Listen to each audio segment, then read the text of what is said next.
Welcome to Courage and Chaos. I'm Felicia, I'm Tracy. where real moms have real talk and we talk about everything, like basically the chaos of our lives premenopause, children, adult children, and just the world in general. And today we're going to start off with how our adult kids have made our lives interesting in the last week. Do you have anything? Well, my kids are older than your kids, Yeah. but not by much, but No, yeah. yeah. So my oldest, well, he just goes and does his job. I Mm-hmm. feel like I don't talk about him as much, but he's pretty mellow most of the time. Yeah. I mean, he did give us a scare a couple weeks back with Right. the whole bar and drugging thing. Yeah, that That was was a little insane. bit terrible. So Right. just telling you. So everyone, doesn't matter female or male. Doesn't matter where you are, Nope. female, male, you can get roofied at a bar and not know anything Yep. about it. And, everybody thinks our Mm-hmm. town is too small to do that kind of stuff. Oh my And it god, is 100% not. that is not true. We've heard from police officer friends and stuff that it is very much alive here. It is very much Yeah. because we have the two interstates that intersect Mm-hmm. and stuff. So, Yeah. but yeah, I'm very thankful that his friend Right. was with him that night and whatever. But, Me too. Actually. moral of the story, do not take drinks from somebody you do not know. Nope. It does not matter how much they're shoving it in your face or any of those stuff. Do not leave your drink unattended. Nope, and ever. never, ever, ever go to the bar alone. Nope, ever. Bring a friend, ever. I agree. Make sure you have a way to get home. If you are roofied, have a plan with your friends. Like maybe take him to the hospital instead of just home. I mean, I'm glad he got home safe, but I kind of wish they had taken him to the hospital because he could have gotten too much of whatever That's it what I was was. gonna say. Like, what happens if it was like an overdose? Because it happens. Because sometimes it's other things, but a lot of times, you got to think my son's like 6'1", like say 200 pounds. I don't know how much he weighs, but 6'1". He's probably somewhere around in there. And it was girls that did it, we think. But the cops have a hard time finding those kinds of things because they do it so quickly. Like they have it in like little eyedropper bottles. So when they pick up the glass, they carry it to you. You would never know. That is just so crazy how sneaky it is. It is. And the drug's out of your system within 8 hours. So if you don't go to the hospital the second you realize you've been roofied. That's how fast it goes out, huh? Well, and you are completely incapacitated usually in less than 15 minutes because he went from taking the shot to less than 15 minutes later. His friends, like, you were slurring, incoherent, your head hurt, you were spinning, your stomach ached, and you were just not making any sense. Right. And these girls were like, oh, well, we'll get him home. He's fine. And it's in this area to have a man his age get roofied, it's not usually about taking him home and taking advantage of him. In this area, we have some human trafficking stuff that goes on in the dark web around here. So, my mind, that's where I went, because me being a mom, it's a lot harder to parent adult children because you have no control over what they do. Yeah, and he lives alone. He has no roommates. So, like, if something happens to him, nobody's going to be accountable because the reason we found out was his best friend is his boss, and he calls my husband and goes, have you heard from your son? Because he's not at work and that's not normal for him. So all of a sudden, that whole rush of adrenaline, you get hot and sweaty and your heart's like pounding out of your chest, and I'm thankful that my son lets us keep on the tracking apps on him. I mean, you guys think it's because we want to be controlling, obsessed. Yeah, you think that we want to know everything that's going on, and it's seriously just not that. It's seriously like, I just need to know if something happens to you, where we need to start looking. And I said this was the exact prime example of that. And I told him that, I said, this is why this was good that you let us do that, because I go, we could have. I'm like, we wouldn't have known. So I'm like, the app showed you at home, and the only reason you woke up is because I could use the Find My iPhone and ping your phone. Because those who don't know, even if their phone is on silent, it pings it. And that's how he woke up. Because he woke up and he goes, he had no memory from the time he took the shot till I pinged his phone at almost noon the next day. That's crazy. So I'm like, I was just thankful he answered, because I was praying the whole time, like, oh my God, please let him answer, please let him answer, please let him answer. Because he woke up thinking his phone died. And I'm like, okay, son, your phone didn't die because I'm talking to you on it. Yeah. It shows you how much battery's on there, on these apps. So he calls me on the way to work going, I think I got roofied, because, and he just had that, like, he's really trying to figure out everything himself. Well, he went to work, and he works construction, and he tried to do one thing. They turned like, no, you need to go home, because he just did not look well. And it was probably till 6, 7 o'clock that night before he started to feel better. Oh my gosh. That's insane. So it's crazy. Yeah, I warn my because I have daughters, so I always warn my one daughter about that when she goes to little get-togethers because she's not of age yet to go to the bar. So then I'm just like, don't have any drinks or have them covered. Always bring your drinks with you. Make sure that someone responsible is watching your drinks because sometimes you can go with people who are not very responsible. But, Or you make friends with somebody you think is nice at the bar, and that's why they're befriending you because they want to drug you. Yeah, exactly. But it's terrifying. My adult kid that I have, that's one of my biggest things. I'm terrifying. I sound like a broken record too because sometimes she'll roll her eyes at me and I'm just like, I'm so sorry, but this needs to be told. Like, well, and like a week after this whole incident, I felt like I needed to do something because we could have filed a police report, but it would have gone nowhere because they couldn't prove he was drugged at that point, and by then they spend hours looking in like rape cases and stuff looking for the footage of it, and even at that point you can't prove it unless you can physically see them doing it. So it's like, okay, well, what's the point? And I just felt like as a mom of boys, like I had to say or do something. So I made a Facebook post, and I did it bad. I was a bad mom. I didn't notify my son that I did it. I didn't put his name in it. But I only have 2 kids, so I mean, they could kind of maybe figure out which one it was at some point. So he calls me and he's like, "Did you make a post?" And I said, "Yeah." I go, "I'll take it down if it's making you uncomfortable." And he goes, "No, it's fine." Because I explained to him why I did it. Because I'm like, I don't want like, look what happened to me. I said, I literally want other people to know that it happens to boys, and it happens in this area.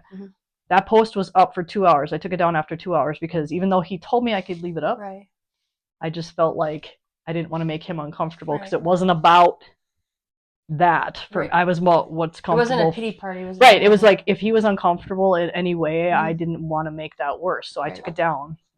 In 2 hours, I had 78 comments on it of parents saying, "Wow, I did not know this," or "Wow, something like that happened to us," or whatever this stuff. So I took it down. But I had a copy of it because like I deleted it. Once you delete it off of there, it's gone. You can't like repost it or anything. But my thoughts were so jumbled that I had notes of what I was gonna post about it because I didn't want to just be like a jumbled mess. We actually had people texting and messaging us if I had a copy of it because they wanted to show it to their children because their children didn't believe that it happened in this area or that it was happening to boys. Well, that it was happening to boys too.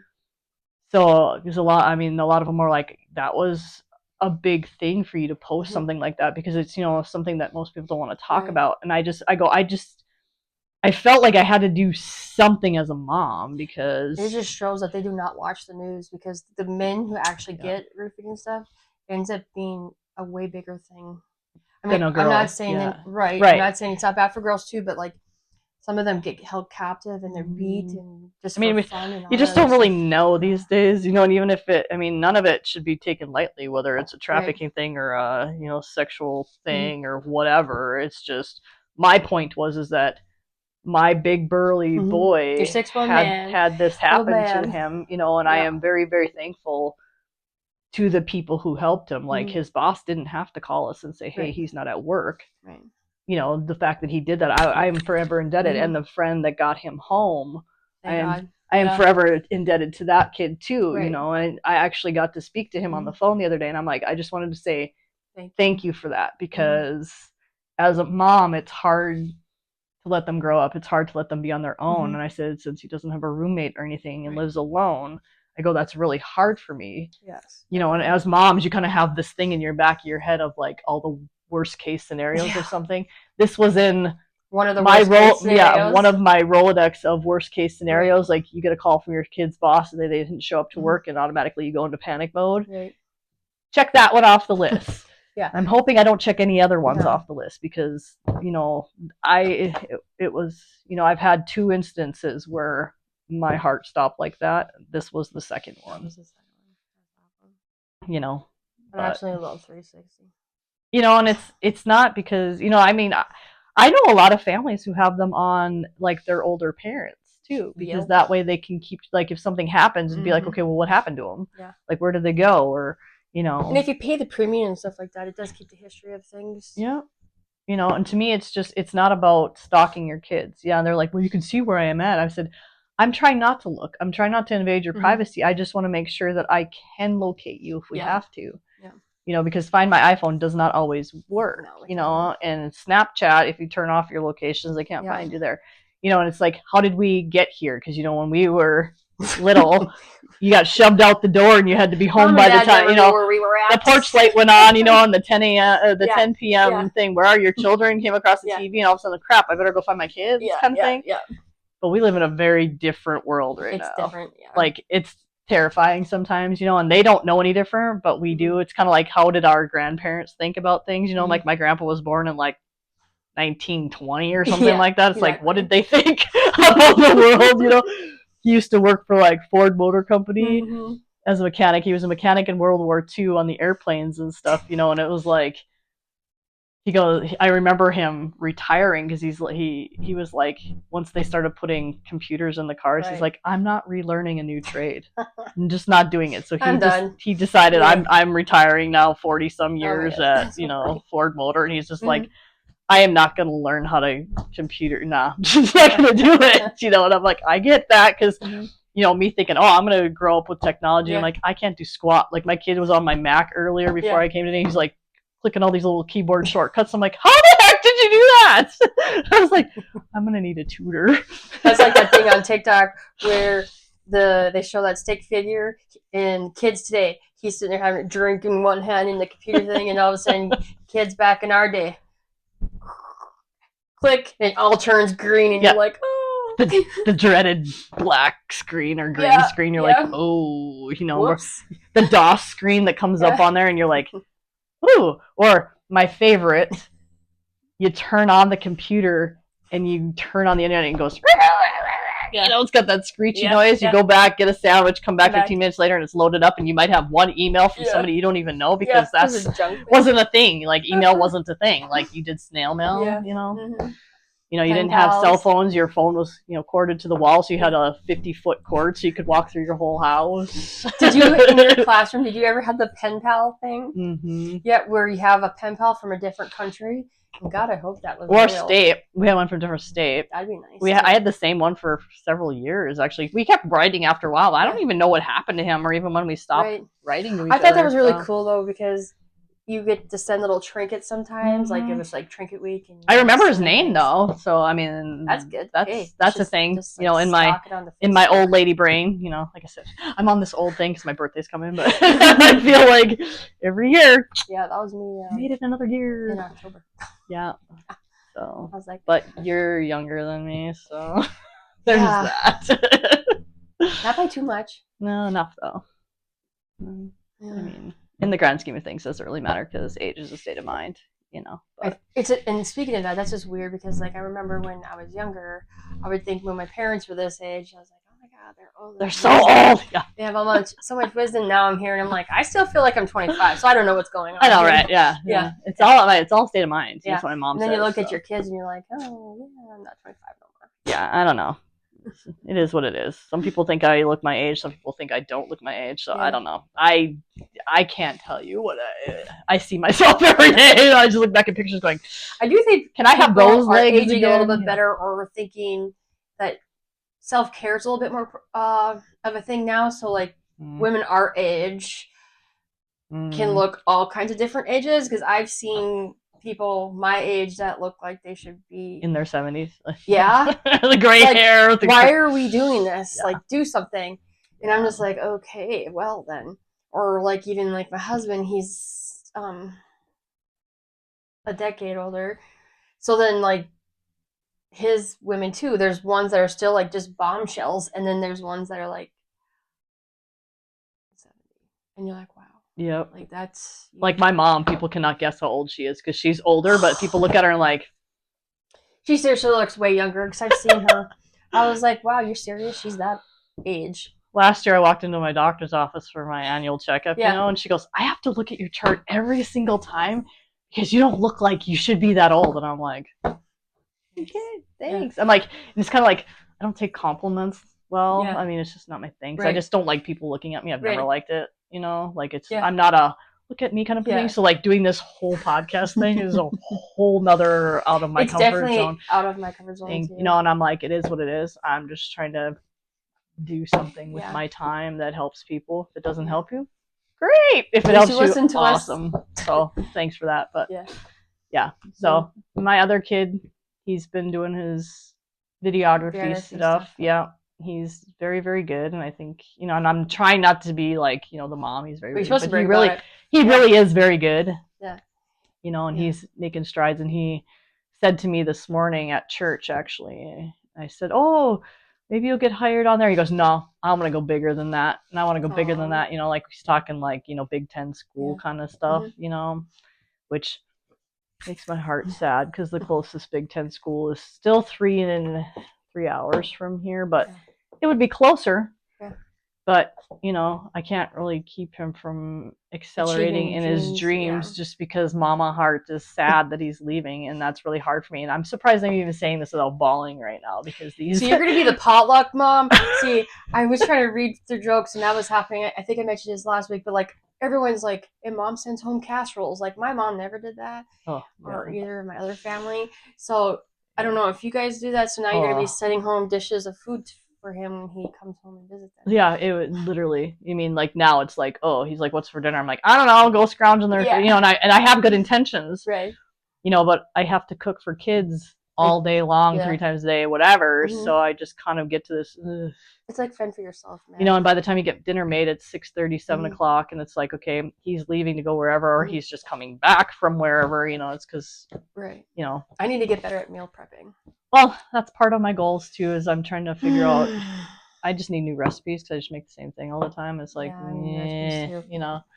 So I printed off a whole bunch of different ones, but I need to. I'm working on more of the clean eating instead of the processed, you know, type stuff, and I want to reconvert the processing, like say chicken tenders or whatever. I want to make them myself instead of having them out of a bag that's got chemicals or. You know, I do a lot of canning, freeze drying, dehydrating of really food. I just, but this last summer, I'm not gonna lie, this perimenopause thing has just flipped my entire world, and I'm not gonna lie, because sometimes you just get so tired, and you're like, I'm gonna do all this, and you're so motivated, and the next day you're just like, it's like a sloth crawling out of bed, and they're all looking at you like. And you either want to rip their head off or you're bawling. Me, it's usually the weepy part, and my poor kid, you know, when he told me he was like, well, I might apply for this school and it's, you know, 3-4 hours away, and I just start bawling. It's like he doesn't want to tell me anything. He's like, all she does is cry when I tell her something, you know, because they don't understand. My husband's like, I don't understand it, so I can't explain it to them. I'm like, well, at least try. I'm like, I'm not the only mom that's doing it. Yeah, right, exactly. I'm like, it's... You know, it'll be hard and sad for me, and I'm not looking forward to it at all if he does that. But I also don't want to keep him here because his mommy's sad about it either, you know, and I think... I know, I'm nervous about the internship for my daughter because there's only a certain amount of spots in where we live, and then the rest is across the state or like a state below us. Or... In my mind, I'd like to think that at some point they will eventually come full circle and come home, you know, like when they start their own families, you know, they want to be close to where their family is. Because I try to express to them every single day. My daughter said she wants to stay closer to me, so she's just like, well, wherever I have to intern and... you know, but...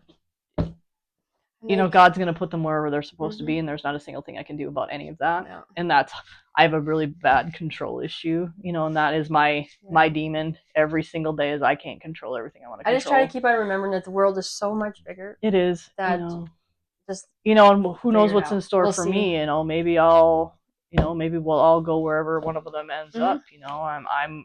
I'm one of those where I had my kids young because I want them to get married, have all the kids, you know, and have the families because that's all you can take with you. You know, I think maybe I've said that before, but it's the most important thing you will ever do is your family. And, you know, and our world's just gotten so much away from that where it's focus on your careers, and then they're 30, 35 and they haven't even gotten married yet. And by that time, it's like they only have time to have one kid. I still want a family compound. I do. I for sure would. Oh my God. You know, I'd buy, you know, 50 acres or something. They can all have a house somewhere around, you know. We can live in the far corners. I mean, if they need more privacy. You know, and my oldest one, he's like, yeah, he doesn't, you know, he doesn't. My younger one's like, you know, he's my free spirit. He's always been my free spirit, and I always knew that about him. I think it's a second child thing. It must be, because my second child's like, yeah, that sounds okay, but I don't know if I want to live like around a certain area in this. Well, I mean, I get that. In my general thing is I'm like, I just want you to be where I can get to you. Like, if you have babies and you need help, I don't want to have to take an airplane to get there. Yeah. Oh my god. I mean, I will. That'd be the worst. But my goal is I don't want that for you. I want you to be able to use the people, but that also requires them marrying somebody whose family is also from here. Yeah. You know, which is hard because nowadays they say dating is not easy, and I'm like, I'm a little bit terrified for them. Yeah. Because, you know, you go from, my youngest had a girlfriend for 3 years, and it's like they just couldn't get together on some really, really important issues, and but you never know, they might get back together later. There would have to be some major changes, and I would hope that it wouldn't necessarily be so much on his side, just based off of, you know, how he was raised and those kinds of things, you know, because it comes down to the morals and values and some of it, which was what this basically came down to, is the nitty gritty of, if we get married, how do you raise your kids, you know, and she's over here and he's over here. Yeah, that's, you know, kind of hard because that never works. It never works. It's really, really hard. Yeah. You know, so you have to make sure that your, you know, religion and family morals. Well, religion, family, you know, this day and age, it seems to be politics, but if a lot of times the religion and the politics can come together too, but that's a whole nother podcast. But you know, it's one of those things. And my oldest one, he just looks at women. He goes, the last time, he goes, this girl comes up to me, she goes, oh, you're kind of cute. And she goes, wait a second. Before I say anything else, who did you vote for? And my son just looked at her. And she goes, enough said, turned around and walked away, because he just looked at her like, why do I have to answer that question? So he's just like, you know, and he goes, they're just so hard right now. And I'm kind of hoping, you know, you can see some of the tides changing in different directions, you know, and it's like, maybe there's hope at some point, but let's see. Yeah, my oldest one's slowly getting into the dating scene, probably later. It's been about a month now since she's been single. Well, it's hard, you know, and they want to focus on, you know, being successful. Like, I just said, she's in school. She's in her second year of college, so she doesn't want anything to mess with that. And I think, I mean, I got married in college, you know, I think I had a semester left or whatever, but I think if you stay focused and your partner is focused like you are, and you can do all the things, because, you know, I graduated, we got married, I graduated, you know, after that next semester, you know, and then it was like we just went to work, you know, and it was probably a year and a half or whatever, and then, you know, the kids come around, and you know, all those new things you do, new house, new baby, new whatever, you know, actually we did baby house, but I moved in while I was pregnant, kind of thing. But, you know, kids and all that stuff. But like I said, that was what was important to me. Like, I went to school because my dad's like, you need to go to college. Right. Because that's what we did back then. You have to go to college. And I'm like, I just didn't want to do anything like in college. My focus is I wanted to be a mom. That was the only thing I ever wanted to do. Right. Is that wrong? I don't think so. I think everybody has their own goals. And well, like I tell my own girls, like, if you're not ready to go yet, then don't. So many kids, I've seen so many kids waste their money going to school and they just drop out. Or kid go to school for 10 years, no lie, changed all kinds of degrees, and guess what? They don't have any of their degrees. And they are just working in manufacturing as a supervisor or lead, and they're happy as can be because it led them to their husband. There's such a thing about blue-collar jobs, that's what they call them, right? Blue-collar, where there's been such a taboo on them, where it's like, you need to be better, you know? So then you've got, you know, 50,000 kids graduating in the spring semester with business degrees in the same state, and then they're all wondering why they have to go work at McDonald's for $15 an hour now. It's oversaturated because there's no business jobs, and they're like, how am I supposed to pay off my $200,000 in loans I just got to get this business degree where they guaranteed I'd be hired, you know? Human resources and engineering is another oversaturated degree, and being a supervisor or a plant manager and all that stuff like that are amazing jobs. I'm Like, just, you I get mean, I'm not, big bank. I'm not knocking college. If you want to go and do your Yeah. thing, fine, do your thing, but be smart about it. I mean, do not go to a school that is going to cost you so much money that you have to take out a mortgage to go before you're done, because That's not worth it. the damage that has done to our society, in my opinion,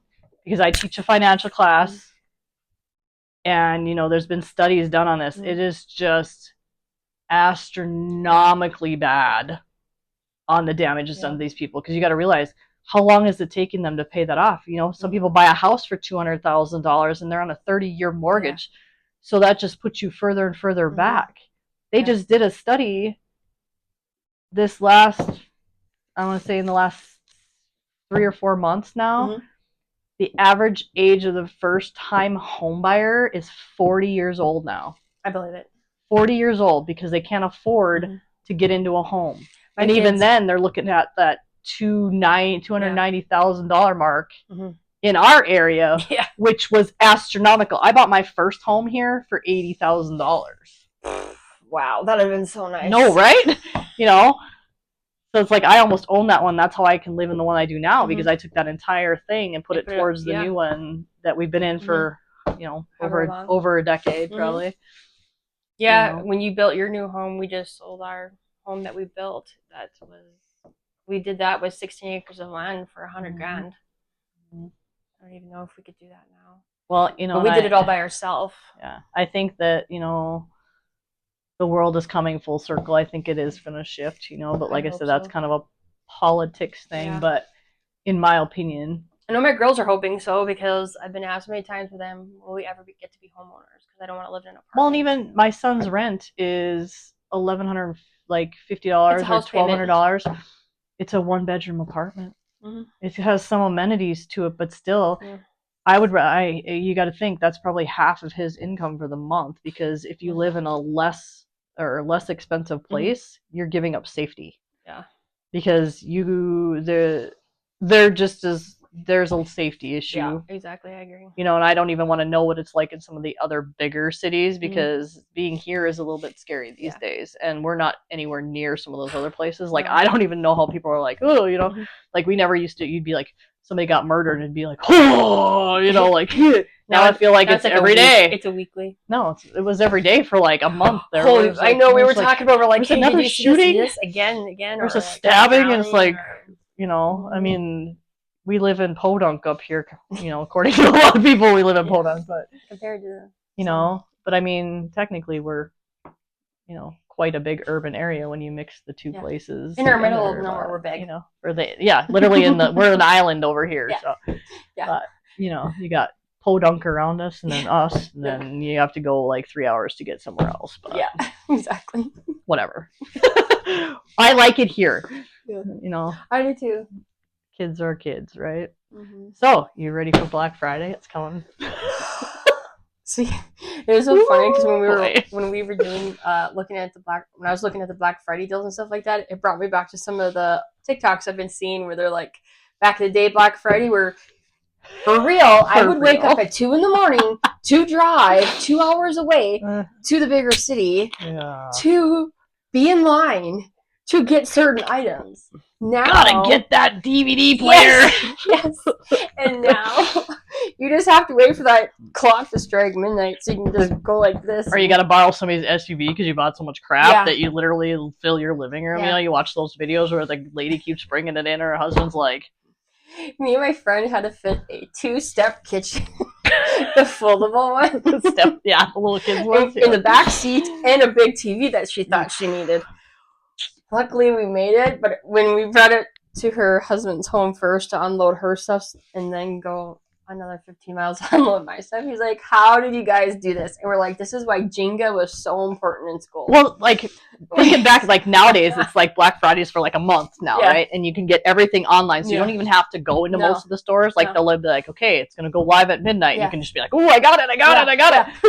I remember the days like back where you'd go to like Best Buy or some electronics company, right? Where you're like, ooh, I want that Game Boy, or I want that camera, or I want that TV, and you're waiting in line. Like, people are literally camped out, like they eat their Thanksgiving meal, but Back in the day, though, they did actually open on Thanksgiving Yep, they Eve, did. so it'd be like 5 o'clock on Thanksgiving. Yep.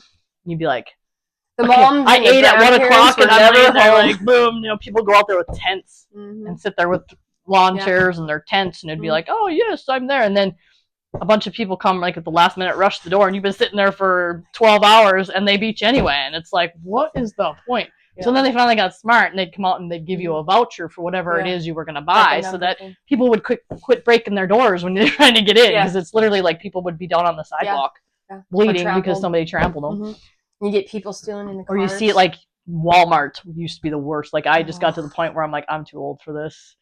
And I'm not really that old. I mean, not really that old, but like seriously, like you just don't have the patience for it anymore. It's like these little old ladies literally beating you with their purse to get at this thing that you don't even want. Yeah. But it just happens to be like where you're standing, you know, like I went in, I will never forget it. I went in and they used to sell like the Blu-ray discs. Yes. You know, back in the day it was DVDs. Then it went to Blu-rays, and now you don't even really buy those things, you know. I'm guessing it's going to come back just like cassette tapes. But there was this lady who wanted this DVD. Cancer survivor, just had her last chemotherapy, whatever kind of thing, and she's, you know, a little frail, and she wanted this DVD for her game or whatever. Maybe it was an Xbox game or something, one of those things for her grandson, you know. And they kept the cellophane wrap on, you know, the saran wrap on the pallets, and you couldn't rip it until it was time, right? All these guys from behind us that wanted, you know, to take them and resell them jumped over us and knocked this poor lady to the ground. And she'd been sitting there for like 2 hours, 3 hours, whatever, just sitting right next to it so that she knew she would get one. Right, she was being patient. So this whole mob from the back pushes us, and she's laying literally on the ground, okay? And I knew what she wanted because I was getting the same thing. Same thing. I actually grabbed 2 just in case she didn't get one. And I saw her later walking through the store, and you could see clearly she was upset. She didn't get it. So I walked up to her and I handed her, I said, I got 2 of them and I don't need 2. I said, I just wanted just in case you didn't, but I didn't see you after you got up. I lost you because of all the chaos. And she came up and she gave me a hug, and she was like, that was so sweet, because I'm just like, there's no reason that she shouldn't have gotten it. She sat there first, and there was these, I mean, they were literally like late teens, early 20s guys just being punks, you know, and you're just like, what's the point? You know, I'm like, you're just going to turn around, resell it for a couple extra bucks. Yep, and then, that's what they did too. You know, that's all they wanted it for. But it's just the complete chaos of that, you know, and it'd be like, instead of spending family time, what are you doing? You're out shopping. I mean, we all do it. I still do some Black Friday, but it's like, I don't make I'll be like, we'll kind of go like right as the doors are opening, you know, so it's like I'm not waiting outside because it gets really cold here. Yeah. Like I remember there were some days where it's like minus 30, and you're like, who's gonna do that? Me. You know, when your kids are little and they want that one special toy. I waited until the kids were little. I did once down here and once in another city that's an hour north of this, and I was just like, oh wow. But I Black Friday shopped. Definitely a good experience. I Black Friday shopped in a big city once, Atlanta.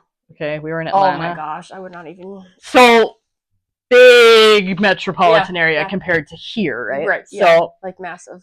I was going into it with eyes wide open because I'm like, I'm afraid I'm gonna get shot, right? Because you see stories about that kind of stuff where somebody gets pissed because somebody got something that they wanted, you know? Right.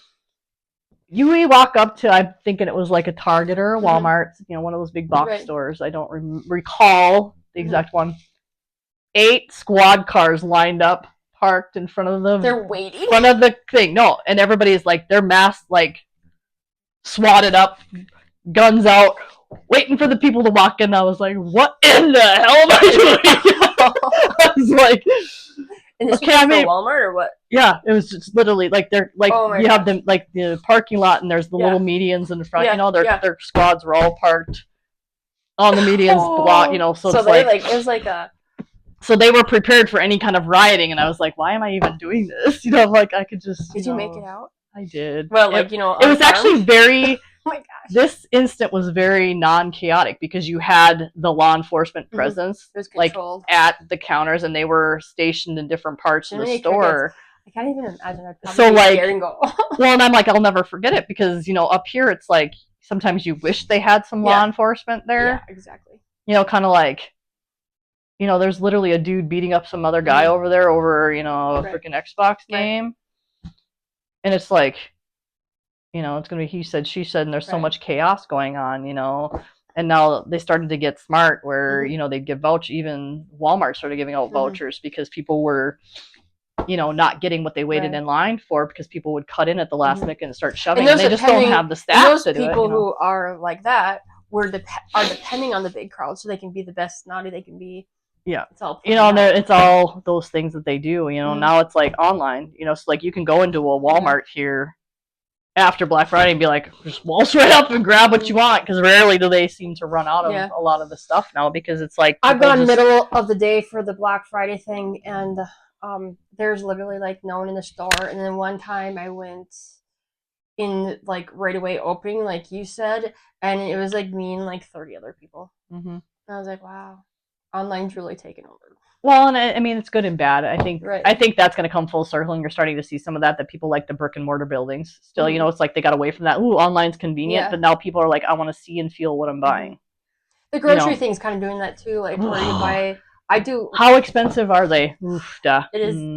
It's getting annoying. But I'm hopeful it's all going to start coming full circle here. You know, it's just I think some of those companies raised prices on things that maybe they didn't have to, because you see it in some and not others, and you're kind of like, yeah.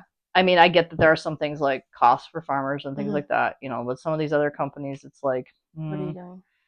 You know, but like I just saw an article that the hamburgers are going to go. They're talking about it could get up to $10 a pound. Buy from a farmer.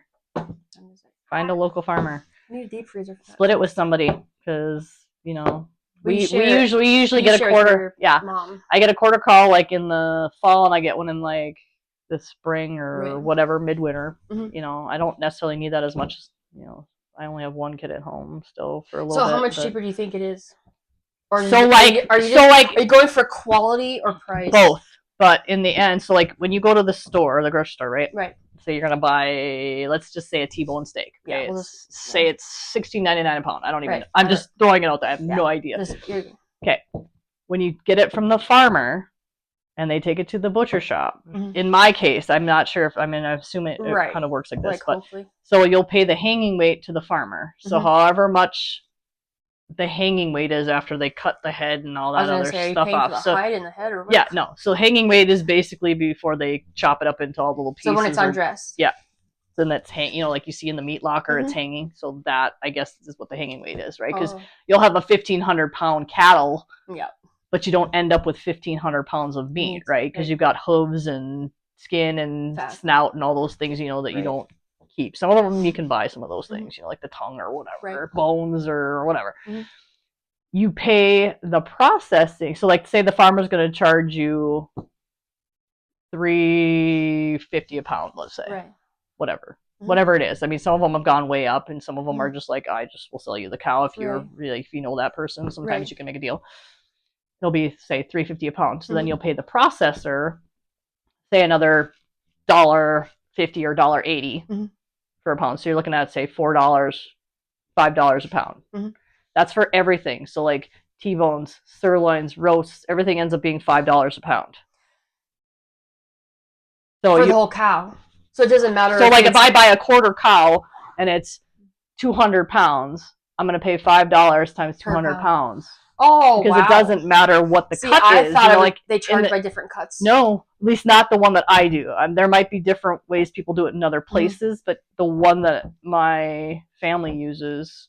Does your farmer find its own butcher, or do you have to find? There's processing plants, so my brother takes care of it all. So, because he's really down in Podunk, so he has friends that are farmers and stuff. So. You know, you have to kind of stay on a list. So once you get on a list for some of these people, you have to stay on them, you know. But this past year, the beef price has been so good that it was hard to not. Some of the farmers would just sell it out to the companies because they were getting top dollar for it, right? But you're typically going to get way better quality food, which is way better for you than some of the stuff. If you know the farmer, whether they do the hormones or they don't do the hormones or the antibiotics, all those things. I don't care where you stand on some of that stuff. You may not care. I do care because it's later in life here has been affecting me a lot based off of what is in my food. Yeah. So you have to be mindful of that. So, some say grass-fed is better than corn-fed because whatever your preference is. But, you can get, I'm gonna have to look in that. So like I paid $600 and some dollars, $700, let's say total for a quarter of a cow. Right. And it was say 200 pounds, give or take, less or whatever. I can't remember. That's a pretty good amount though, because that's a lot. It ends up being roughly $4 or $5 a pound. And like I said, if you go to the store, you look at a roast, you look at a T-bone steak or a ribeye steak. You buy a ribeye in a restaurant, how much is it costing you? $35, right? Yeah. So it's like people are like, well, that's a lot, and I'm like, it's not really that much if you're looking at what you're getting, because you're paying the same poundage for whatever the cut is, like the processing plant. If you eat your T-bone, let's just say it's a 1 pound T-bone, because we're just gonna stick with T-bones. Yeah, you paid $5, right, instead of versus like 26 or whatever in the store. Yeah. So it's a bigger expense off the top. Like we're going to be getting another one here probably early January. And my whole family, well, it's a new farmer this time because like I said, the beef prices were really good. And the one we usually get from, decided we're going to sell off all our cows. And then we'll get everybody in the spring or whatever. Well, so he found another farmer who was a friend of his who doesn't usually butcher his own cows for people, but decided, you guys can have the whole cow or whatever. So now my whole family is going to split a whole cow. Because let me tell you, if you do not have a big enough deep freeze, a quarter cow fills an entire 7 square foot or 7 cubic foot deep freeze. So you have to be ready for that. And that's if you get like all the extra soup bones and stuff, so you can make your own bone broth and things like that. Do you do that?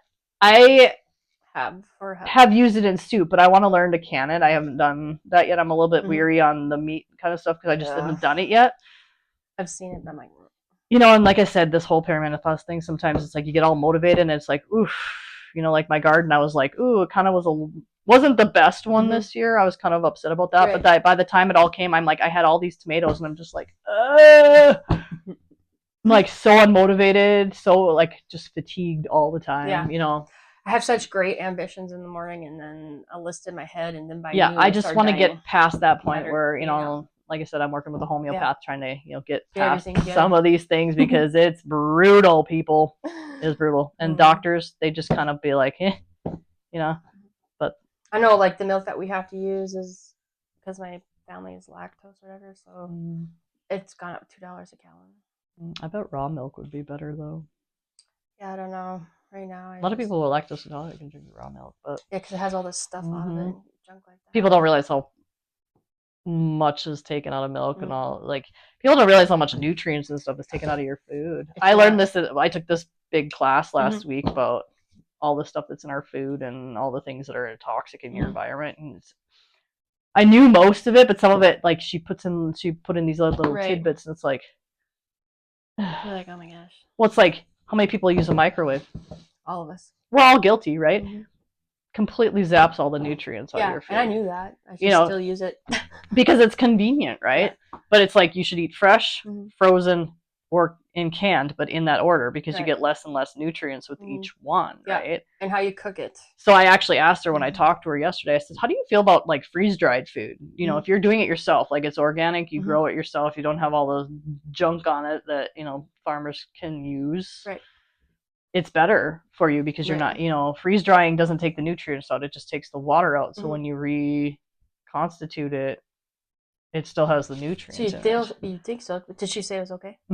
She goes, absolutely. She's actually started doing it herself in the last year or two. She said she started learning to can herself, which is shocking to me. So, because she's had quite the story about how she got to where she is right now and how she helps all these people, and I can attest to that because I probably would not be here if I didn't start seeing her about 20 years ago myself. And I still have issues because the world is just full. Keeps changing. It's full of the chemicals, and whatever political side you're on, they're making massive changes trying to fix this problem because they have allowed so much junk in our food. Well, was it? I know for sure Cheetos, but I think it was Doritos too. But now the dye is going to be out. Yeah, Cheetos. In They a put a month. picture up of what it looks like. Yep, in the a month comparison. it's all going to be. But you don't realize how much of that stuff, like if you compare a label from Europe and a label from here, ours is probably 2 inches longer with all the garbage that they're putting in. People don't realize what those things are. Like natural flavors is 150 different things that it could be. Well, look at the Europeans on how like not much longer they live. And how well, if you're gluten intolerant in the United States and you go to Italy, you can probably eat the pasta in Italy with no problems. But you come here, and it's not because it's wheat; it's because what they're doing to it in the processing. In their processing of it. Definitely. So the more natural your food is, the more like farm to table type stuff. You know, like I use things like fruit trucks and whatever that go literally. They pack it on the farm, stick it in the truck, and drop it off over here, and you go pick it up. I try to do a lot of that. Yeah. It might be a little bit more expensive, but in this at this point, it's just you end up paying more in the doctor bills trying to figure out why do I feel like garbage all the time. Yeah, why are my hands swelling, or why is my hair falling out? Or why could I eat this one day and now I can't eat the next day, and I'm like feeling like you have you're like you're bloated. Yeah, I mean that too. My husband, he's like, oh, I eat that, but then I get all like whatever, and I'm like, because you're probably intolerant to whatever that is that you just ate. Yeah. And he's like, nah, I'm not doing it. But as he's slowly started to avoid some of those things, he's like, yeah, there might be some truth to that. Yeah. Coming from my family, who seems to have all these ailments of some sort of allergy or sensitivity to something. So, but it is, I mean, my opinion is they just want to keep us all sick because, the cost of medical is so high. Insurance, health insurance, oh boy, that's another day. No, I'm serious. It's really serious. It is probably problematic. And I'm hoping that they will do an overhaul on it, because it needs to be done, because whatever they're doing right now, this Affordable Care Act, is not affordable. It has never been affordable. It's not working. Because I am self-employed, my husband is self-employed, and our premiums just went up to $2,400 a month. That's just the premium. That's not copays. That's not deductibles. Deductibles went up from like $3,000 to like $9,000 an individual. I don't even know what the out-of-pocket max family is. I have not even looked at the plan because it makes me nauseous. That's how it happened with us when we were picking up the insurance plan for the new year, because things went up again, and the copays and and it's hard because I have asthma, so it's chronic, right? So there's gonna be some sort of medical payment, whether it's inhalers or I have to get a check every year or whatever it is, because it's very well controlled. But that's because I have done the homeopathic and I've done some of the medicines, but I weaned myself off a lot of the pharmaceuticals because they were causing more issues. Which we figured out the last time I went in last year, where it's like, ooh, that one has a black box warning for this. I was like, that makes so much more sense. So now I've gone more this way, and I will use some of those things, like if I'm getting sick, like or whatever. But I try not to use a lot of them now because, one, it's so expensive. Like if I can't use my insurance, one steroid inhaler, $650. Yeah, that's not the rescue one. That one's like $150, $200. And it's like that's only a 1 month supply for one person. Yeah, because my daughter uses it. So for me, I've gotten so much away from it as much as I can. And I'm not saying do that if you have asthma, because you need to make sure that you're following it. But my doctor is aware of what's, we're working on it, trying to figure. She's fine with me doing things as long as I do my due diligence, see her, do the stuff I'm supposed to do, because, I don't have a death wish. I know what I can do and what I can't do, and I come from a era of, they didn't know what really asthma was or how to treat it as a kid, to, weekly, multi-weekly ER visits, because that was the only choice you had, was oxygen. Yeah, they didn't look at that much. Oxygen and some really good medication. Right. But, I was a sickly kid. So, I mean, I've used a lot of medical insurance in my life, which is why we choose to pay a higher premium with the lower deductible, because at least that way we know what's coming out of pocket, because we just never know. And it's somebody who could potentially use it all the time. It's just, for us, it's like, we know. This is what we know and whatever. Because we could reduce it, but then we're also going to run the risk of having to pay it anyway. So that's why they say too, before you pick your insurance, make sure to look at your living situation, because each family is going to be different. Yeah, and that we talk about that in the financial class that I do too, because it's important to know, not to overinsure yourself or use something that you can't do. But Affordable Care Act has never been affordable. Not ever. Like I remember it'd be like, because we don't even qualify for the subsidy anymore, because being self-employed and my job and tax write-offs and things like that, we don't exactly always know like what my adjusted gross income is going to be. Yep.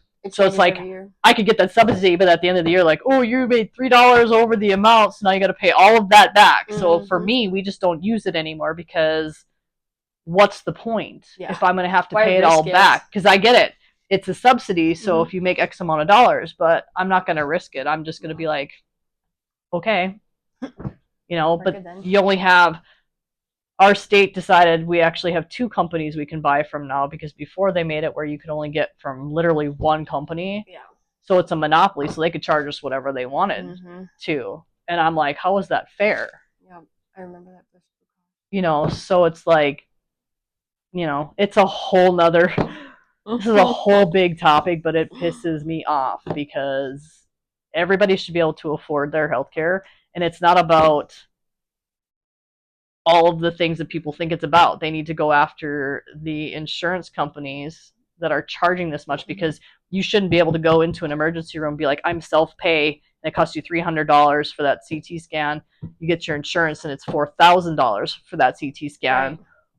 Why is my insurance company that I pay to charging 100 times more for that same it's getting ridiculous test? Like, I've actually literally legit seen it. It's like, oh, you're insured, we're charging you that. You're self-pay, we're charging you that. And I'm like, what's the difference? I'm like, that means that I'm making up for this person over here. Yeah. But if you look at, the medical system, it's so rigged. There's a lot of things that need to be changed there.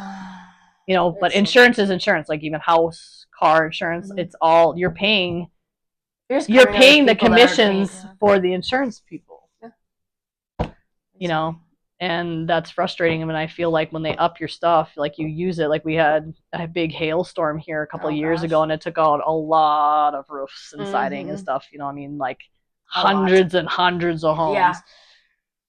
All of a sudden they're like, well, your premium's going up by this, your deductible for house damage is going up another $1,000, and we're not giving you any more coverage, but we're going to charge you through the nose for it. Okay, so where's that money going? Well, we gotta, it's like, okay, well, and car insurance, like, if you have a teenager, I'm so sorry, because, especially if it's a boy, because I remember when we first got quoted car insurance for my first son, $250 a month just for him. And I'm like, that's what I pay for my house and all of my cars and a boat and an ATV. Yeah. And they're like, sorry. And it's like, I get it. And it doesn't matter if we're on the A honor roll or not, because ours was. Well, it does, but it's not enough anymore. It's just not. It was like, what, $10? Doesn't even matter. I feel like it was doesn't matter. Just $10. And it's like, okay, so my kid's car is, let's see, almost 20 years old. Full coverage was still $180. What? Remember back in the day where, like, when you had, like, an older car, it was like $50. Right. Full coverage. Well, I'm hearing that it's for girls now, too, because before it was like the boys, because the boys tend to be more reckless, whatever, more daring, whatever it is. But now I had a friend. Our daughter added quite a bit to ours. Well, yeah, because I was talking to a friend, and she said that her daughter was quoted, it was a 1970-something car, right? $150 for her per month to insure her in that vehicle. And I was like, like, I'm like, by the time you pay that premium for a year or two, you're going to own the freaking car. And it doesn't even matter that it was probably the age of the car, because now that you're saying it, I think ours went up almost $150. She was on the A honor roll in a month. Yeah.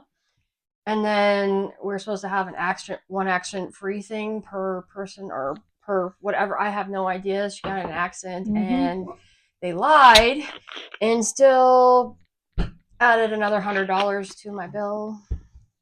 Yeah, I'm not even gonna tell you what I pay in insurance, and that's not even counting my house. And that's more. I pay more than you. My homeowners went up $1,300 this year. Oh wait, no. $1,300, and they upped the deductible. I need to look at my. I haven't even looked at my. And I just looked at them like. I should probably look at my house. And I had to redo my life insurance. If you don't have life insurance, you should really have it. Life insurance is important. Do it before you're older because it's way cheaper. I'm just sad that I already went through one 20-year term and I had to redo it. That's when you know you're getting older. And just like... It's a little bit, I mean, it was hard when you're doing it when you're, kids are babies or whatever. You're like, why am I doing this? Because you think about it as something old people do, but I know people who put life insurance on their children. Well, and some people do. I mean, you should, but it helps cover, God forbid they die and burial costs, that kind of stuff. But the type of life insurance, that's a whole nother topic too. Since I teach on that, I teach on that too, but we can talk about that on another one. But make sure you have it, just because you never know. Well, my mom, when my dad passed away, my mom is using some of my dad's life insurance, and they were older and he didn't technically still need to have it, but it was good for her and helped her because I don't think nobody plans when they're gonna die usually, so. But it does help the families out greatly. Well, I just see like what it did because my kids are almost grown and flown, completely, where they're not counting solely on us. I mean, my younger one is pretty independent and tries to do things, but it is what it is. I don't mind helping them out because I intentionally built my life that way so that I can help them for whatever reason, because that's what I do. I'm not one of those, if you're 18, there's the door kind of person. That's just not how I operate. But I will help my kids anytime they need it because that's what I do. Yeah. And I don't, I'm not. We raise them where they work first, get things later, so that they they've done their their time and they're respectful, and they will contribute to it and that kind of stuff. It's not like I'm just giving them everything all the time either, we intentionally did things that way because we wanted them to have a better life than say how my husband grew up or whatever. So and what you guys do to set up your kids' lives, are you trying to pay off certain bills? Are you trying to stay out of debt? Because that's a huge thing, because once a parent passes, now if the other spouse is still alive or not alive, let's just say not alive, like in our case, we had a deceased relative pass, and then we had to try to pay off the debt that we had. Must be a kid because I am on it's emergency bypass. Sorry, it's the only ones that ring through my family. Is that a bird? It's a cricket. Oh, cricket. Anyway, got all Disney. So, but yeah, I mean, make sure you have a will too, because that makes it easier on the family behind the scenes too. I feel like this conversation just got really rude, but everybody should have a will. The second your children turn 18, they should have a will, healthcare directive, power of attorney, because people don't realize, and I think COVID taught this to some of us, but you want medical power of attorney over your child at 18, especially because if you don't, they do have the right to not be able to tell you something without a court order, even though you're next to kin. There was some instances where the hospital's like, nope, you don't. They're not listed, and you're not listed in their stuff. You might be their parent, but they're an adult. Yada yada yada. If you have the paperwork, you can be like, here you go. You can do it super easy. I used a program that you suggested to us. Super slick. You do it right online. It does all of them. It doesn't cost gazillions of dollars. You can do other people cheaper than the first person, and you can update it as it goes. It's super easy. It's not super high tech, unless you have a whole lot of land and money and property that you would want to take care of. Then but definitely get all your ducks in a row before the end of the world. I just feel like people blow these things off, and then by the time they figure it out, it's too late. Especially the life insurance, because it gets more expensive as you get older. My dad's was going to expire, and he had to, I think, 1 more month to pay on it. And then his premium was going from like $450 to like $4,000 because he was in his late 60s, right? And he wasn't probably going to renew the policy. He was just going to let it lapse. Well, then whatever what happened to him happened to him. So he made sure that premium was paid. So my mom got paid out because he wasn't sure he was going to make it past that, so he Right. paid it out. Nice. You know, so in the end, it was beneficial for them, you know, but the more you've got things figured out, the easier it is on the people that are left behind that have to figure it out, you know, survivors or whatever.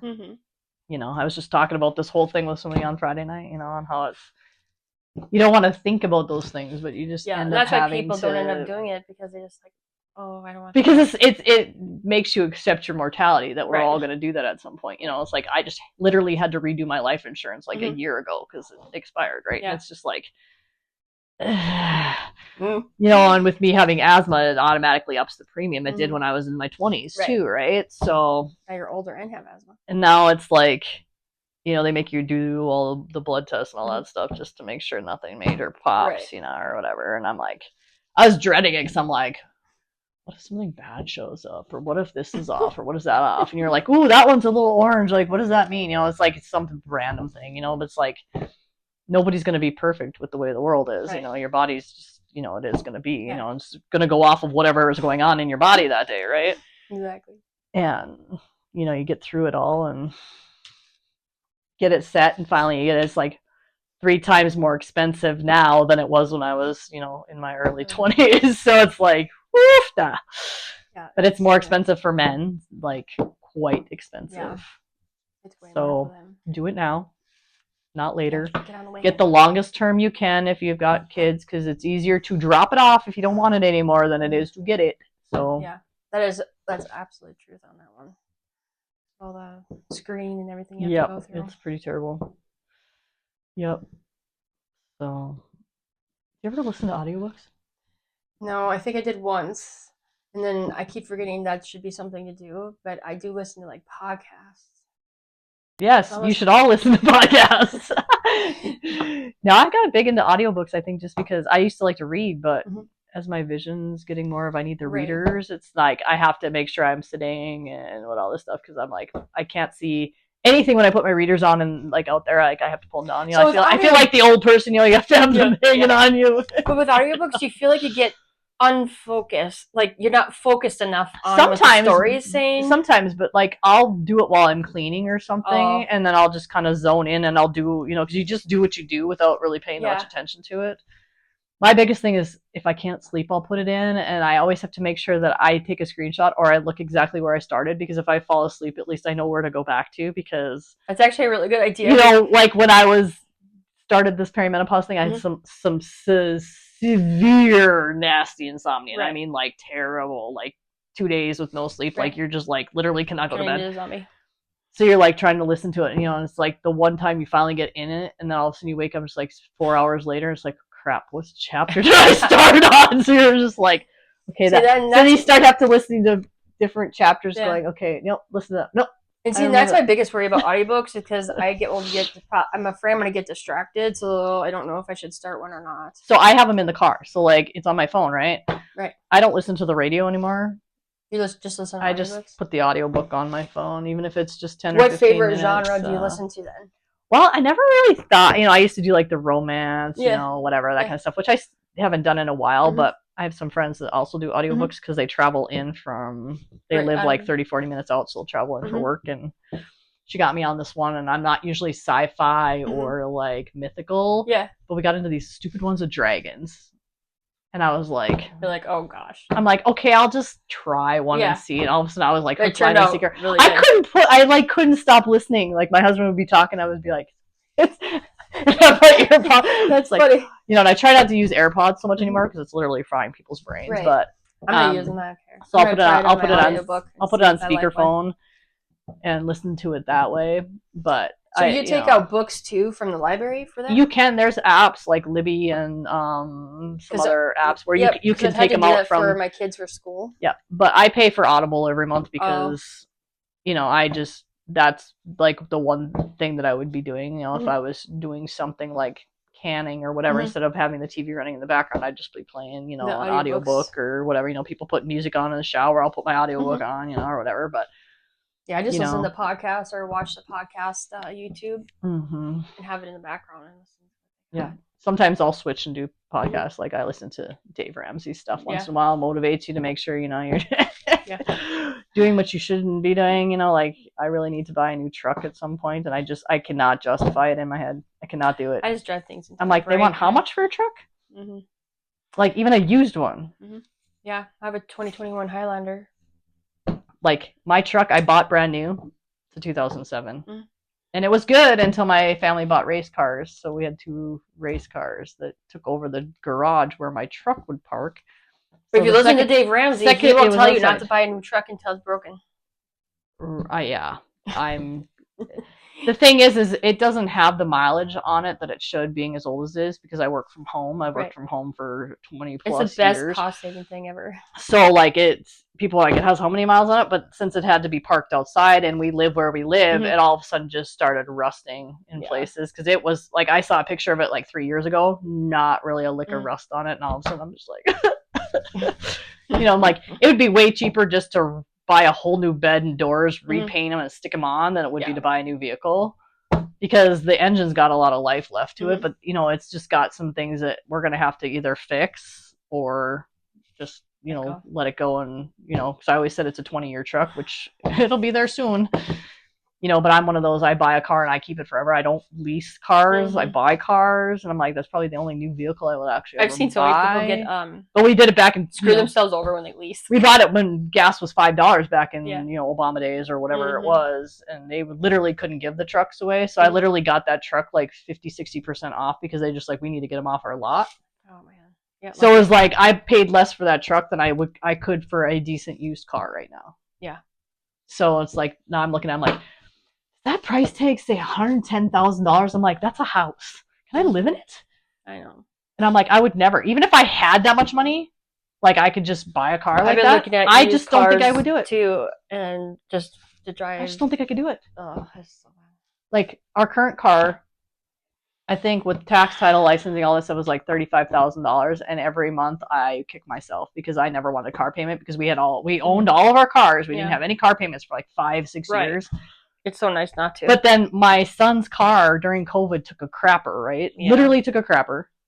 And used cars were so inflated at that point in that price range that I'm like, I'm not going to pay 3 times the amount for that used car. And like, it made more sense for us to buy a car for us, give him our current car, and at least pay the value of the used car that we were buying, instead of like, you paid $15,000 for a $5,000 car. So, but it's like, I'm not going to give up all that money in the middle of COVID when you don't know what's coming. Like, you just literally did not know. Yeah, but it was bad. Like, his dashboard was literally cracking down the front of the car. I'm like, we're just not going to drive this car anymore. It just doesn't look like it's safe to me right now. You're splitting down the middle, honey. So, I actually saw it the other day. We went to Hoo Ha, and it was parked in the parking lot. I was like, somebody's still driving that thing. Oh my God. Hey. Whatever works, but. Exactly. I miss the good old days where you could buy a beater car just for like $500 and drive it for a while until you wanted. You can't even get a beater these days. I mean, if you get a beater, it's a big beater. Like, you're gonna get 2 months worth of it out of there, and then you're gonna take it to the shop. Yeah. But, and then they charge you $5,000 to buy this. My son's car is in the shop right now, and it turns out he got bad gas. $1,100 for bad gas. Oh shoot.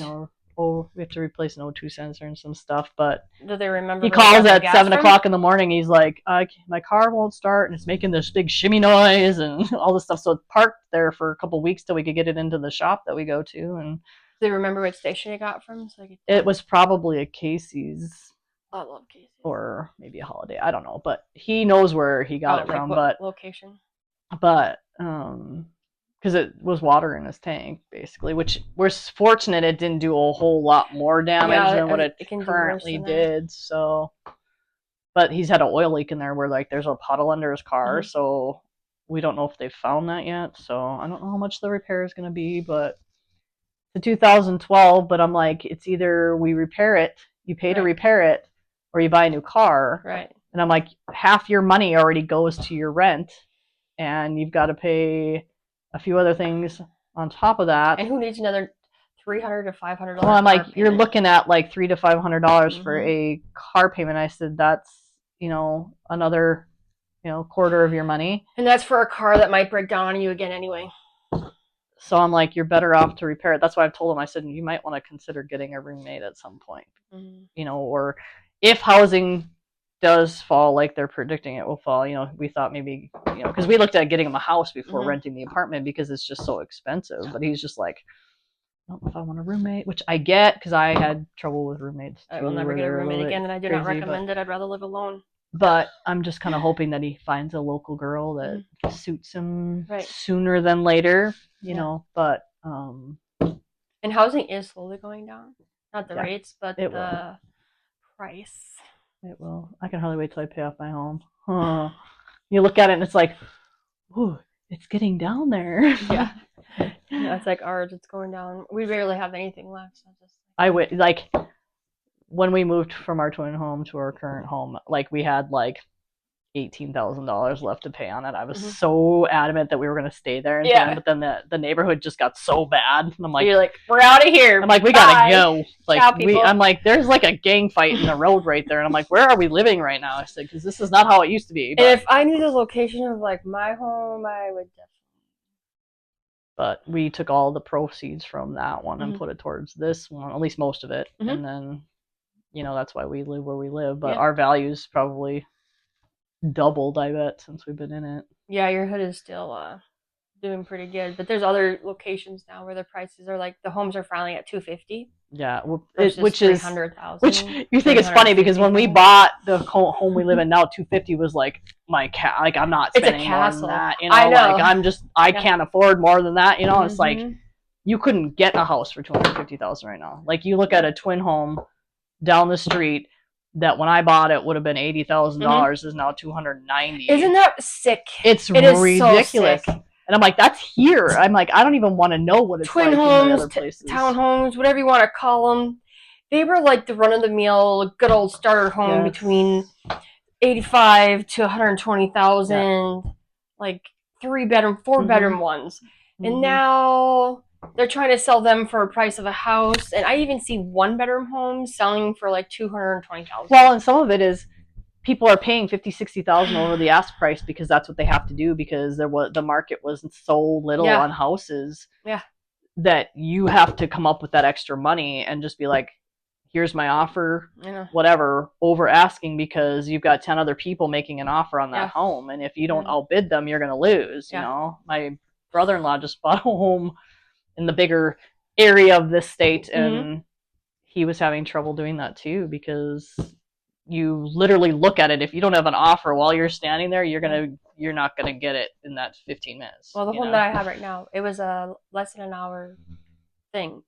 I am not even kidding you, and I don't know if they still do it now, probably because it's getting pretty crazy. But we had to write a letter to the seller of why we should be picked to buy their home. Well, and that could just be an extra little thing to make connection with that person. I can see because if you have 10 bids come in on a home, and then their real estate agent must have told them to write us a welcome to your home letter. Yeah. Because when we came into our home the first time by ourselves without any real estate or anything, we had a note on the counter of the neighbors and this and that and hoping the best for us. I never expected to build a home. We ended up buying it, but we were just looking for homes, and I never wanted to build one because I am way too OCD. And I walk into a lighting place, and there's 3,000 lights to choose from. I'm like, nope. So my husband picked out a lot of it. He knew what the things I like. Yeah. He'd narrow it down to like 3 or 4, and he'd FaceTime me. He'd be like, how about these? And I'm like, oh, I like that one because I'm like, I cannot walk into a place with that many choices, and I'm like, I absolutely love building our home that we had before, and I wish I could pick up all of the land I had in my home and would have brought it like closer to where I live now. Yeah, I don't know where we'll end up, if we'll stay in the same place or I don't think anybody really knows what their choices are. I don't intend to move, but I don't know if I honestly don't. I think it's going to be wherever my kids end up with their families. That's what we're doing. That's what's important to me. That's why I had children when I was younger. That's why the current job I have is not super flexible, but I control what goes on a lot of the time. But you can do it anywhere. I'm kind of hoping I can do it anywhere, but I'm kind of hoping to, stick that out as Until long one as day I you're just can, done. and then, you know, be able to work around that. But if I can't and it starts cutting into things, then maybe I'll make a change. I don't know. I don't have any plans in that aspect because right now you're just sticking to it, you know. you know, because I'm like, I've been doing that job for over 20 years, Mhm. and it's like, what am I going to do if I don't do that job? You know, because the pay wouldn't be the same as walking out and going down the street Nope. unless, you know, It's whatever. not.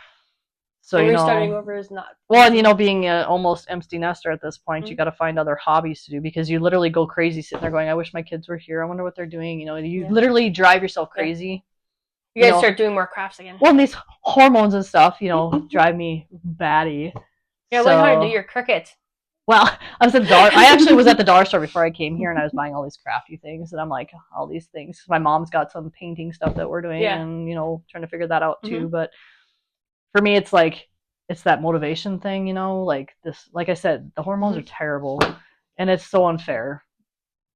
I want to start getting back into crafting though. I just need I need to find need an hobbies. outlet. You know, they say find hobbies, and I'm just sitting there the whole time. I'm like, I really just miss my kids. I wonder what they're doing right now. Like my son just finally texted me back. I texted him earlier, like, you have a doctor's appointment coming up in like a week, so don't forget about it. You know, and he's like, Or if oh, you're okay. really- You know, and If it's you're a like, really good writer, why don't you write a novel? I'm a good storyteller usually, but I think I get a little distracted. You know, I can come up with all these kind of great things, you know, and I like to talk a lot because I work with small people all day long, and it's like you talk A lot. small people talk. Yeah. So when you get out amongst people, my husband used to tell me, you just talk too much. But now we've kind of role reversed. So, you know, he talks a lot, but he's always been the social butterfly, and I'm not because my husband is too. I'm very introverted. So like, again, this is very interesting for me. We have two introverts popping out here. I'm trying to like, do my thing. Yeah. But, you know, I mean, the internet world's probably going to be horrible. We'll see. It is what it is. I'm just not going to. I'm just going to. I think we're going to do great because a lot of people relate to how certain phases of mom life is and wife life. So. Well, I think it's just comparing. It's not about comparing yourself. It's bouncing ideas. It's about listening to that somebody else is probably going through the same thing you're going through, and that you're not crazy. Because I swear I am crazy some days where I'm just sitting on my couch like ugly crying because I'm sad that my kids are grown up and they will have their own lives and that you think they don't need you anymore. But in the end, they do come home when they need their moms. It's just that boys need them way less than girls. You know, once they have families, that's why I'm like, I want to be where my kids are. So I'm kind of like, please don't go too far away from each other because I want to be where I can get to both of you. And you made a great bonding connection, stuff like that. Because as me as a grown up and as an adult, I don't need my mom. I'm very, very close to I talk to my mom probably every day. My relationship with my own mom is a whole different story, but it definitely. I think that I don't think family is always blood. I think family is who you make your family to be. Yeah. So, you know, like we talk every day, not necessarily. You know, we text message, each other everything. How y'all? That we know. That kind of thing. How are you still alive? You know. I mean, I talk to my mom every day. One, because she's alone. I talk to my dad every day. So, you know, I love talking to my dad every day. You know, and for me, sometimes I just need an outlet of this kid has been driving me crazy, and I just need to talk to somebody. And you know, my husband works from home too, but he's downstairs doing whatever it is he's doing, and I'm trying to keep them quiet so that he can do his job sometimes. And it's just like, you know, but. There's things that go on with all of that stuff. But like I said, I will take it to my grave that family is the most important thing. Next to, you know, God and church, that kind of stuff, your family is the most important thing you will ever do. And maybe next week you can come at me if you disagree. I can agree to disagree. You can live your life the way you do, and I'm not going to come at you or, you know, denounce you or any of those things because that's not what I do. I accept everybody. Everyone has a different way. Everybody has a different way. It's just that's what works for me. You know, I am a big family person, and you know, I hope that my boys saw that in me, and I think that, you know, they're just asserting their independence, being their, you know, young 20-year-old kids, you know, that when they find the right person to have their own family, that they want their mom involved to be part of that, you know, because that was my goal in my whole life. Maybe you'll become friends with the other mother. Maybe. Or at least like just I hope they find somebody on the same level is willing to be accepted in my family because that's just how I roll. I adopt everybody. Mhm. My mom does the same thing. I have so many adopted siblings, but that's just how we roll. Yeah. You know, the bigger the people, the better. Mhm. Like I said, you don't have to be blood related to be No. my sister or my brother. You know, I have a few of those that we've adopted over the years where I'm like, hey, that's my brother. I'll be like, that's my adopted brother. Yeah. And then people are like, oh, you know, but I think that that's important. And, you know, you'll probably hear me say that more times than not because it's so important. Your family is important. And not everybody has a good one. Like I said, we have way too. if you don't have a good nucleus family that you grew up in, then you can choose who your family or who your people are. So our goal choose wisely. Is how your family was. Yeah. Bringing up. So me and my husband's goal. Like I would probably the new generation of parents. Yeah. That's what we call I would adopt, a whole slew of kids just because I am a caregiver. I am a lover. Like I need people. I need to be caring for people. I need to show people love. And my husband's like, what about me? Oh. I mean, yeah, he gets my love, my care, and all my attention, but it is never going to be the same as a child, dynamic. Like I don't think dads figure that out as much, and I think since I have sons, my husband hasn't figured it out because I think it's different with father daughters versus mother or sons. If we had daughters, he would probably look at the world like I do. Yep. So I kind of wish that we had a daughter, but I agree because my husband and your husband are pretty close alike. Yeah. Like a lot. Yeah. But then he has the sons and mine has the daughters, so he's just like this warrior. Yeah. It's quite he's just like he's like, I think God gave me daughters to soften up. Yeah, and that's probably true because you see the world through a different lens. Like, you see the world through the child's eyes, and it's whether they're a child who's 20 or a child who's 2, they're still looking at you as the caregiver person, right? And God just made it that way where the daughters and the dads and the moms and the sons, because a lot of times the mothers and the daughters they butt heads because they're probably very similar, So, but and they're definitely daddy's girls. But, my sons, they're a very good mix of the two of us. And it's funny to see how polar opposite they really are, but they're a good mix of both of us together. So like one has this quality of my husband and the other one has this quality of my husband. And then they swapped it. The other kids swapped it. And it's just like, and you see it, because my husband might butt heads with one of them more than he butts heads with the other one. And it might be the same for me versus the other one. But I think that's, it's kind of like politics. You just agree to disagree and you figure it out. You learn to mesh. Some people just don't ever and they don't get along with their family or whatever, or there's reasons for that, because our whole family is not a nucleus thing. Like, we have some issues with my husband's side of things too. So, but you understand because of that, of what me and my husband. Because I'm a very accepting person. I'm a very tolerable person, and it takes a lot to get me to be like, we're done. And that's one of the best things about our relationship too, is that that I absolutely love, and why you're like one of my best friends is because I look up to you, just not as like my friend, but like like a sister thing. Because I'm older than you. You could be my twinsy. We can lower you down. But no, is because I love the values that she has, and it added more sense to the certain values that I was looking for because you were such a guidance, especially this later on in our life that we're going through. I just think it's important that people are understanding and tolerable of everybody. It doesn't mean that you have to sit there and take abuse from somebody or sit in a situation that you don't like. I think that each person has their due diligence that they have to do there. Like, I don't appreciate what you're doing. And either that person's going to get on board and be like, okay, I'm being a total dick or whatever, But for me, like I said, it takes a lot to get me to walk away from somebody because I'm a fixer. Like, I want to fix something. I want it to be fine. I want everybody to get along. I want everybody to love everybody. And just because I don't agree with you on something doesn't mean or I don't stand on the same morals and values, it does not make it any different for me. And my family can attest to that. Exactly. You can have different opinions on certain things and still like each other and get along. I don't, you live this way, I live that way, but we can still meet in the middle and be like, hey, how's it going? You have common ground, and you do your thing and I do my thing, because I'm not judgmental. It's not my job to be judgmentary. That is God's job, and that's what I tell people all the time. And they're like, I can't stay out of this drama. This person's driving me. I'm like, okay, well, first thing I'm going to say to you is, are you judging that person? Well, yeah. And I said, well, we're all human and we kind of have those little flashes. I said, but do you stay there?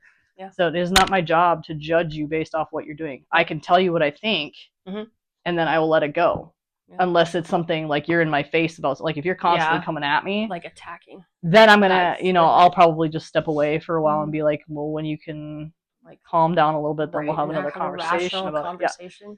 But I'm like, I will tell you what I think because that's why you're talking to me about it. Because if you didn't want my opinion, you wouldn't have talked to me about it in the first place, right? So that's how I feel too. But I'm like, if I can just be like, I don't agree with what you're doing, but I still love you anyway, and here's where I stand and why. Yeah. That way they know where you're coming from versus just thinking you're judging them. And it'd be like, I'm not judging you, and I've told you that. And if you can't get past that part, then that's your issue, not my issue. I even tell people that too. I'm like, that's not my issue. Because I go, I'm still standing here talking to you. I'm not yelling at you. I'm not belittling you. I'm not judging you. That is something that you think that I'm doing.